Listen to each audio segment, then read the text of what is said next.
દરેક ઇંગ્લિશ લર્નરને મારા પ્રણામ। આજે આપણે કાળ શીખી રહ્યા છીએ પરફેક્ટ ફ્યુચર ટેન્સ, પૂર્ણ ભવિષ્યકાળ। આપણે પૂર્ણ વર્તમાનકાળ જોયો, એમાં હેઝ હેવ પાસ્ટ પાર્ટિસિપલ હતું। પૂર્ણ ભૂતકાળ જોયો, જેમાં હેડ પ્લસ પાસ્ટ પાર્ટિસિપલ હતું। હવે આપણે જોઈ રહ્યા છીએ પૂર્ણ ભવિષ્યકાળ।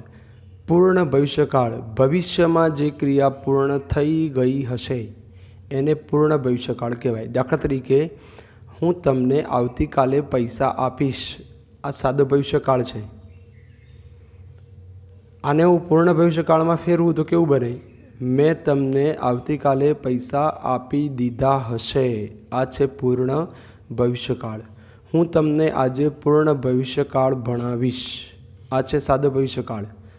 મેં તમને 15 મિનિટ પછી પૂર્ણ ભવિષ્યકાળ ભણાવી દીધો હશે, આ છે પૂર્ણ ભવિષ્યકાળ। ભવિષ્યમાં જે ક્રિયા પૂર્ણ થઈ ગઈ હોય, થઈ ગઈ હશે તેવું કહેવું હોય ત્યારે તમે પૂર્ણ ભવિષ્યકાળનો ઉપયોગ કરી શકો છો। મિત્રો, પૂર્ણ હશે તો 3H માંથી એક હશે, હશે ને હશે જ। એક તો પૂર્ણ છે એટલે આપણે હેઝ હેવ હેડમાંથી કોઈક એક વાપરીશું। એમાં હેડ તો ભૂતકાળમાં વપરાય, વધ્યા કયા? Has have. કયું વપરાય છે હમણાં વાક્યરચનામાં જોઈએ। પ્લસ પાછું ભવિષ્ય। ભવિષ્ય એટલે શેલ વિલ સિવાય ભવિષ્ય ઓળખાય નહીં, એટલે આપણે શેલ વિલ અને હેઝ હેવમાંથી કોઈકનો ઉપયોગ કરીને આ કાળની વાક્યરચના બનાવવી પડશે। તો એની વાક્યરચના જોઈએ આપણે, સેન્ટેન્સ પેટર્ન કેવી છે।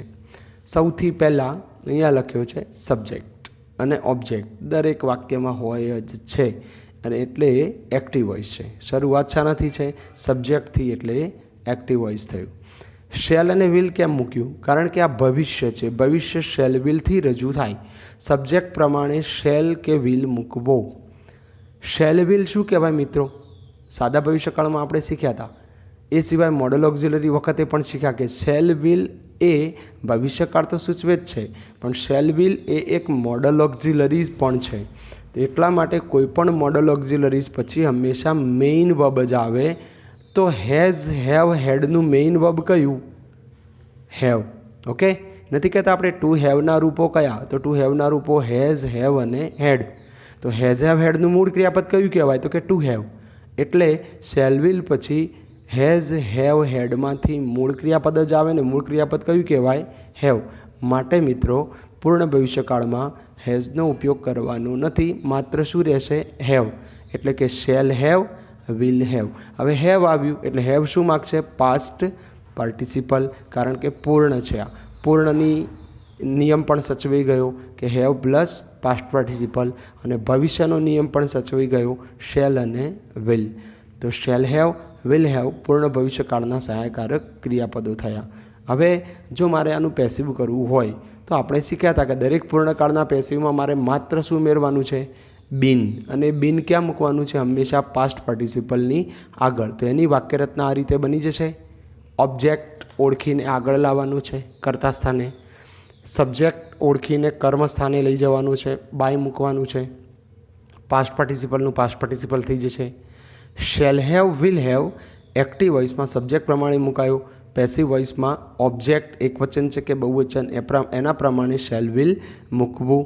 શેલ હેવ, વિલ હેવ મૂક્યા બાદ જાતે ઉમેરવાનો શબ્દ કયો છે? 3 પૂર્ણકાળમાં આપણે શીખ્યા હતા કે માત્ર બીન ઉમેરવાનું છે, ક્યાં? પાસ્ટ પાર્ટિસિપલની આગળ।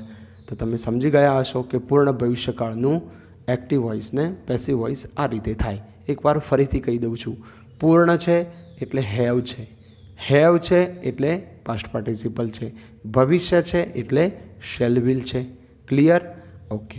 હવે આ કાળના ટેન્સ ઇન્ડિકેટિંગ વર્ડ કયા? આ કાળના કાળસૂચક શબ્દો કયા એ આપણે સમજીએ। તો જોઈએ એ પહેલાં એક જરૂરી બાબત જોઈએ। પૂર્ણ ભવિષ્યકાળની વાક્યરચના આપણે હમણાં જોઈ કે shall have, will have plus past participle. પણ ધારો કે મારે નકાર કરવું છે, શું કરવું છે ત્યાં? નકાર। તો નકાર કરતી વખતે મારે કઈ બાબત ધ્યાનમાં રાખવાની?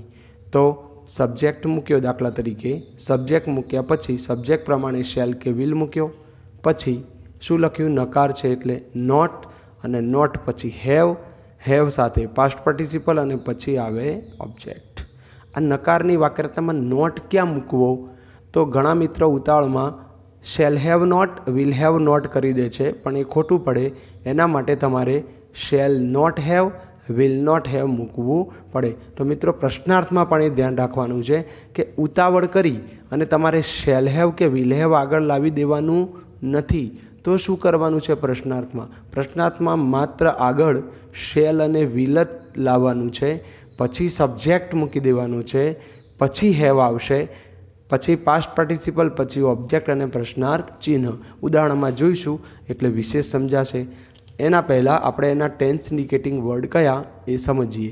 ટેન્સ ઇન્ડિકેટિંગ વર્ડ અહીંયા 3 જ છે. એક છે શોર્ટલી, ઇન નો ટાઈમ અને બાય ધ ટાઈમ. આ કૌંસમાં ટાઈમ લખ્યું છે, એમાં તમે સમય કોઈ પણ લખી શકો છો. દાખલા તરીકે by the year, by the month, by the week. આ રીતે તમે સમય દર્શાવી શકો છો. અર્થ શોર્ટલી એટલે ટૂંક સમયમાં જ આ કામ મેં પૂરું કરી દીધું હશે. બરાબર છે. તો એના ઉદાહરણો જોઈએ મિત્રો હવે કે પૂર્ણ ભવિષ્યકાળના હકાર, નકાર અને પ્રશ્નાર્થ ઉદાહરણોમાં આપણે એક્ટિવ પેસિવ સાથે સમજીએ. તો પહેલું ઉદાહરણ અહીંયા હકારનું લખેલું છે. તો તમે જોઈ શકો છો હકારનું વાક્ય, આઈ shell have made videos shortly. મેં ટૂંક સમયમાં જ વિડીયોઝ બનાવી દીધા હશે. બનાવ્યા નથી, બનાવીશ નહીં, બનાવી દીધા હશે. ઓબ્જેક્ટ છે કે નહીં ચેક કરું. શું બનાવ્યું? વિડીયોઝ. બહુવચનમાં ઓબ્જેક્ટ છે એટલે મારે આનું પેસિવ કરવું હોય તો પેસિવ શક્ય છે. વિડીયોઝ વિલ હેવ, પૂર્ણમાં જાતે શું ઉમેરવાનું છે? માત્ર બીન. ક્યાં? પાસ્ટ પાર્ટિસિપલની આગળ. Videos will have been made by, I કરતા હતો, કર્મસ્થાને ગયો મી થયું. અધર વર્ડ્સ, વધારાનો શબ્દ શોર્ટલી હતો, જ્યાં હતો ત્યાંનો ત્યાં લખી દીધો. ઓકે મિત્રો, આ હકાર થયું. તો એવી જ રીતે નકારનું ઉદાહરણ જોઈએ આપણે. નકારનું ઉદાહરણ છે આપણી પાસે, Rudra will not have sold the house. આમાં મારે પહેલાં વર્બ શોધી લેવાનું. સોલ્ડ, કોણ સોલ્ડ કરે છે? રુદ્ર. શું સોલ્ડ કરે છે? The house. તો મારી પાસે ઓબ્જેક્ટ છે, આનું પેસિવ થશે. મારે માત્ર બીન ઉમેરવાનું છે. નોટ ક્યાં મુકાયો છે ધ્યાનથી જોજો. મેં વિલ હેવ નોટ નથી કર્યું, વિલ નોટ હેવ કરેલું છે. હવે આનું પેસિવ માત્ર બીન ઉમેરવાનો રહ્યો છે. જુઓ તો the house will not have been sold by Rudra. આ જ રીતે પ્રશ્નાર્થ લઈએ આપણે. તો પ્રશ્નાર્થનું વાક્ય તમે જુઓ. આગળ મેં વિલ હેવ લીધું છે કે માત્ર વિલ લીધું છે ધ્યાનથી જુઓ. Will they have sent messages. ફરીથી વિલ હેવ લખ્યું છે કે ખાલી વિલ હેવ ત્યાં જાય છે સબ્જેક્ટ પછી, અને સબ્જેક્ટની આગળ કોણ આવે છે? નોન WH ક્વેશ્ચનમાં વિલ અથવા shall. Will they have sent messages. શું મોકલ્યું હશે? આ વર્બ છે મોકલવું. શું મોકલ્યું હશે? મેસેજીસ. ઓબ્જેક્ટ છે બહુવચનમાં, તો હું એનું પેસિવ તો કરી જ શકીશ. તો એનું પેસિવ જોઈએ આપણે. મેસેજીસ સાથે વિલ જ આવશે. શેલ તો કોની સાથે મૂકીશું? આઈ અને વિની સાથે. તો will messages have been sent by them. મેં માત્ર વધારાનો શબ્દ કયો ઉમેર્યો છે? બીન. તમે જોશો તો દરેક 3 પૂર્ણકાળમાં પેસિવમાં આપણે માત્ર બીન ઉમેરેલું છે. બરાબર. નકારમાં નોટ ક્યાં મૂકવો? વિલ નોટ અને શેલ નોટ હોય એ રીતે મુકાય. એટલે કે વિલ અને શેલ પછી નોટ મુકાય, હેવ પછી નોટ મૂકવો નહીં.